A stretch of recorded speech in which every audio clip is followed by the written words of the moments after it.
ভাই, আপনি কতদিন বাঘ দেখছেন মনে হয় আনুমানিক? 10-15 দিন দেখছি। এই যে আমরা সেই আজকে চাক হারাই ফেলছিলাম, এখন কিন্তু পাওয়া গেল। যদি দেখাই, আমি ভিডিও করছি। ওকে, আচ্ছা।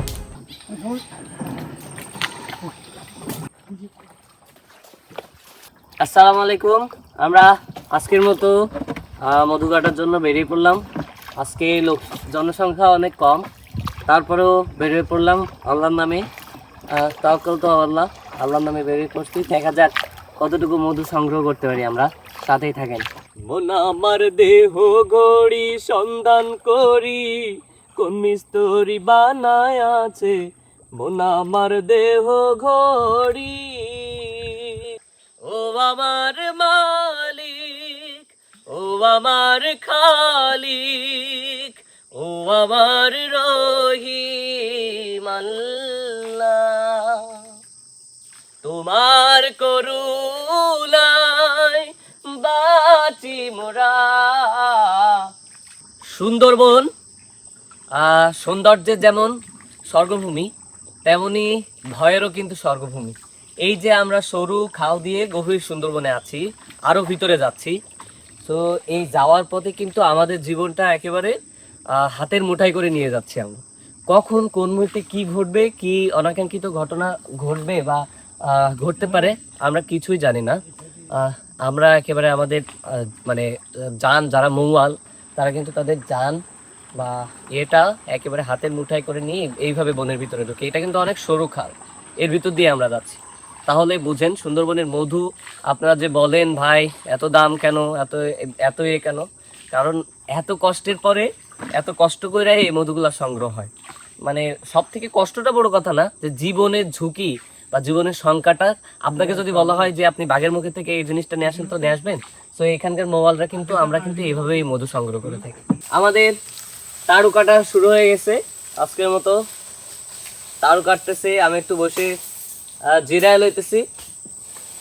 পাশে তাড়ু কাটা হচ্ছে। আমরা এখনই চাকের কাছে যাব, আগে থেকে আজকে তাড়ু বেঁধে নিচ্ছি। আপনি যদি সুন্দরবনের মধ্যে একবার খান, তো আমি বিশ্বাস করি আপনার বাংলাদেশ থেকে শুরু করে বিশ্বের যে মধুই আপনি খান না কেন, তুরস্কের যে থ্যাঙ্ক মধু বা যে থ্যাঙ্ক হানি যেটা বলে এইটা, এরপরে আপনার ইন্ডিয়ান যে মধুগুলো রয়েছে, যেটাই খান না কেন, কিন্তু আমাদের সুন্দরবনের মধু যদি আপনি একবার খান, আপনাকে এটা মাস্ট বি অবশ্যই আকৃষ্ট করবে এবং আপনাকে আপনার সুন্দরবনের মধুর প্রতি একটা অন্যরকম ভালোবাসা সৃষ্টি করবে। সো আই রিকোয়েস্ট, আপনি অবশ্যই জীবনে একবার হইলেও সুন্দরবনের মধু টেস্ট করে দেখবেন। কারণ আল্লাহ পৃথিবীতে অনেক নিয়ামত রেখেছে, সুন্দরবনের মধু কিন্তু তেমনই একটা নিয়ামত। সো এটা আপনার জন্য অবশ্যই অবশ্যই আপনাকে একটু স্বাদ নিয়ে দেখা দরকার যে আল্লাহ কি নিয়ামত দিয়েছে এর ভিতরে। এই যে আমরা এই পাশটা দেখতে পাচ্ছেন, এই পাশটা সরু খাল বয়ে অনেক দূর ভিতরে চলে গেছে। আমরা আজকে এই পাশটাতে মধু কাটবো। এই পাশটাতে এখানে তাড়ু হচ্ছে, আমরা একটু পিছনে যে ওখান থেকে হচ্ছে উঠবো বাদায়, উঠে মধু কাটার চেষ্টা করবো। তো সাথেই থাকেন, দেখা যাক কতটুকু পারি আমরা। সুন্দরবন এমন একটা জায়গা যেটার রূপ বৈচিত্র্য দেখে আপনাকে মুগ্ধ হইতে হবে বা আপনি মুগ্ধ হবেন। ঠিক একই সাথে আপনার মনের ভিতরে এমন একটা ভয় কাজ করবে যেটা আপনি হয়তোবা কোথাও গেলে ওই ভয়টা আপনি পাবেন না। মানে একটা আর কি মৃদু ভয়, যে মানে অনেক আনন্দ অনুভব হবে যে এত সুন্দর একটা জায়গা, বাট মনের ভিতরে একটা অন্যরকম অজানা ভীতি কাজ করবে যে কখন কি হয়ে যায়। মানে আপনি খুশি হচ্ছেন বা এই প্রকৃতিটার সৌন্দর্যকে অনুভব করতেছেন বা দেখতেছেন, কিন্তু তার ভিতরেও কিন্তু একটা অন্যরকম ভয় আপনার মনের ভিতরে কাজ করবে। সুন্দরবন ঠিক এমনই একটি জায়গা।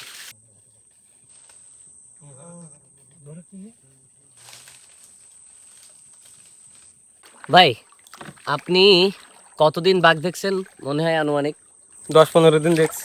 তা কোনোদিন আপনার দিকে তেড়ে আসছে বা আক্রমণ করতে আসছে এরকম ইয়ে আছে? আক্রমণ করতে আইলে আমরা তো মনে করেন যে হচ্ছে কি সতর্কই চলি আর কি। এই কারণে তো আমাদের গার পরে লাফ দিয়ে পড়তে পারে না। আমরা আগে তো ওবার দেখি সতর্ক হয়ে যাই, যার কারণে ও আমাকে আয়ত্তর মধ্যে আর কি লাভ দিতে পারে না।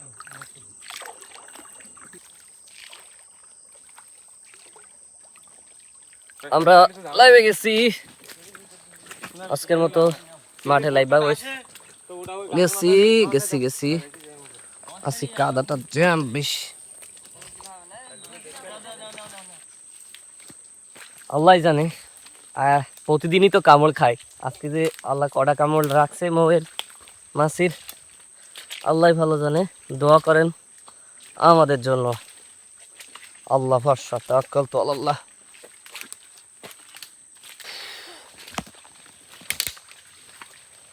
এই জার্নি কতটা কষ্টের, যারা মধু কাটেন একমাত্র তারাই অনুভব করেন। আপনারা যারা মধু খান, অর্ডার দিয়েই ভালো ভালো মধু পাচ্ছেন, তারা কিন্তু এই জার্নিটা সম্বন্ধে জানবেন না। একটা চাক কাটা কতটা কষ্টের। একটা মৌমাছি কামড় দিলে, যখন আমি তো নিজেই যাই, আমার প্রতিদিনই ম্যাক্সিমাম দিনই মৌমাছিতে আক্রমণ করে। সো আমি নিজেও জানি, অনুভব করি। আর আমাদের যে হিউজ গ্রুপ রয়েছে, তারা কিন্তু এমন দুধ ভাতের মতো প্রত্যেক দিনই আক্রমণের শিকার হয় মৌমাছি। আল্লাহু আকবার। আজকেও প্রচুর বৃষ্টি হয়েছে। বৃষ্টির পরেই আমরা চাকে যাচ্ছি। সো এটা কিসের পা? এটা ওইটা কিসের পা? না ওই পায়ে সাপ, হরিণ না? তাহলে আশপাশে থাকতে পারে।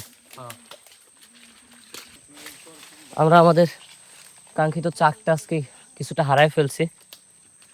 আগের দিন শান মেরে দেখে গেছিলাম, কিন্তু আজকে সেই এক্স্যাক্ট ডেস্টিনেশন মেলানো যাচ্ছে না, একটু হারিয়ে যাচ্ছে। তারপর আমরা চেষ্টা করতেছি আবার নতুন করে খুঁজা বের করার। আল্লাহ, এত ছোট জায়গা দিয়ে যাওয়া যায়? উফ,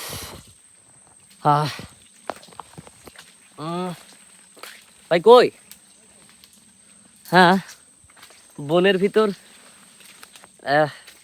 আমাদের বা মোবাইল ভাইদের একটা সংকেত আছে।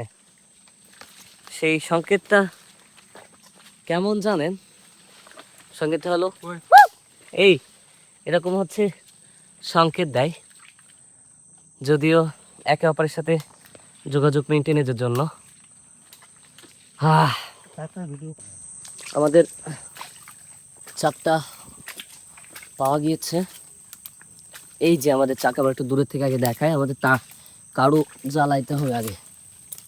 আমি যদি দূরের থেকে দেখাই, এই যে চাকটা, হ্যাঁ মাশাআল্লাহ। আমরা এখন এটাই কাটবো, আল্লাহ আমাদের সহায় হন। এই যে আমরা সেই আজকে চাক হারাই ফেলছিলাম, এখন কিন্তু পাওয়া গেল। যদি দেখাই, ও দেখেন, এই যে চাক দেখতে পাচ্ছেন, ওই যে চাক। সো আমি দূরের থেকে দেখালাম। আমরা এবার কারো জ্বালায় নেই, চলেন কারো জ্বালায় আমরা আসি। কারোটা জ্বালায় নিব।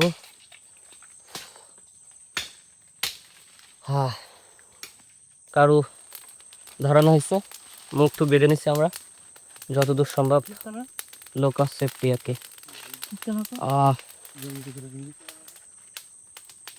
আজকে আমার অনেক কষ্ট হচ্ছে। হ্যাঁ, আল্লাহ মালুম। ওই যে চাকরির কাছে চলে আসছি ভাই, আমার পিছন তাই চলে।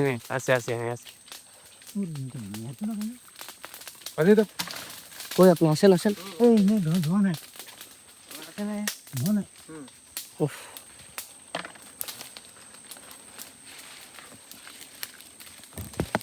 আমার পিছনে একটু দিয়েন তো। হ্যাঁ, আমি ভিডিও করছি।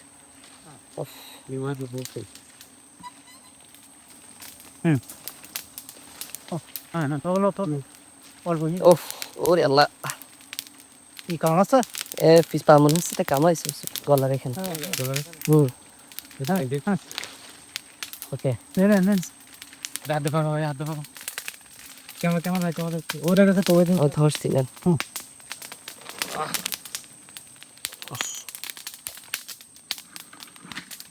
তো ইসো এই ডাটা দিয়ে ওনার বাম হাত দিয়ে এই ডাটা এই দাঁড়ো ড্রাইভার আপনি ধরেন দোকান দাও তুমি ওকে দাওয়াতে দাও ভাই ডানেন। একদম বাবু ঠিক আছে সম্পূর্ণ ওকে দেখা যাচ্ছে না, এটা দেন একটু এই কাজটা ধরে নি।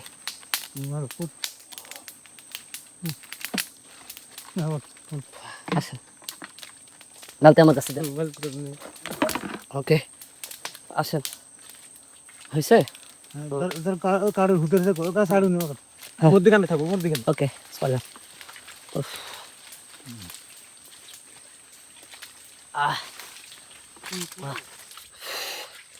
ধন্যবাদ আপনাদের, আপনাদের কৃতজ্ঞতা শেষ করতে পারবো না কোনোদিন।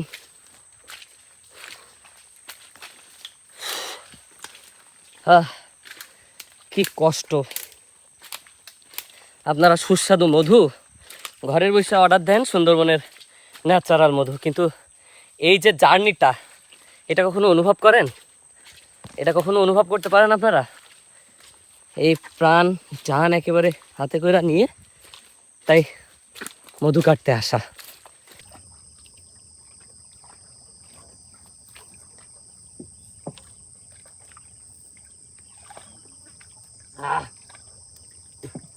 পৃথিবীতে কি আছে এমন এত সুস্বাদু, এত মানে স্বাদের, এত সুন্দর খাবার আর কি আছে বলেন তো? একেবারে সুন্দরবনের ন্যাচারাল চাকের মধু, কোনো রকম 2 নম্বরই 5 নম্বরই না। এইটা খাইলে আপনার কোনো মধুর প্রতি আপনি যে একটা আসক্তি আপনার, সেটা বুঝবেন। আল্লাহু আকবার, আল্লাহ সব প্রশান্তি সব টেস্ট এই মধুর ভিতরে রাখছে। শুকরিয়া।